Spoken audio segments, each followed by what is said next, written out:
Breast cancer gi hek mathangda cervical cancer ase Manipur Da Khwaidagi Yamna Naba cancer makhal ama Oiri HAINA KARKINOS cancer care Manipur ke gynecological oncologist ke consultant Dr. THINGUJAM James na PHONGDORAKLI wafam ase cervical cancer awareness month ka mari lengna GYNECOLOGICAL campus te leiba KARKINOS Manipur Cancer Care Institute and Research Center da pangthokpa painting competition amaga mari lengna mahakna phongdokhibane thauram aduga mari lengna Dr. James na hai January tha asi malem cervical cancer awareness month haiduna chahi khudingi pangthoklakli madugi saruk amu oina ngase KARKINOS Manipur na silaga cervical cancer ga mari lengna class 7 dagi 10 fawgi mahiri singi oiba painting competition ase pangthokpane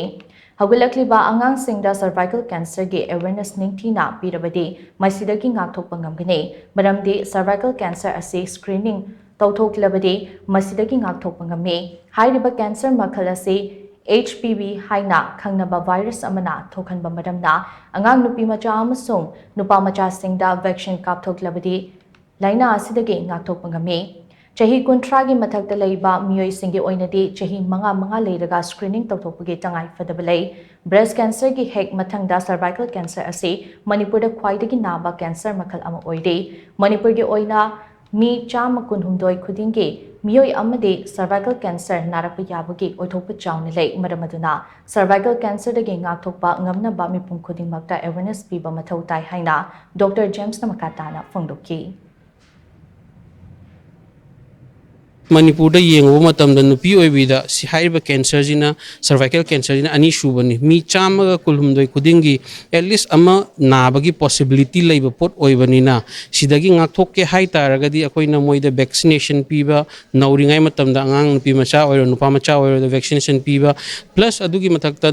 chahi kuntra helaba nupi oibi mayam namdana akoina screening tokthok piba chahi manga kudingi haiba mayam si tau taragadi haiba cervical cancer dreadful oiraba cancer se sidagi ngakthokpa ngamgani haibagi pandam duga loinana painting competition come awareness akoin pangthok saban global program sida akoi su cancer institute amanina akoi so masigi thingna bkhona bata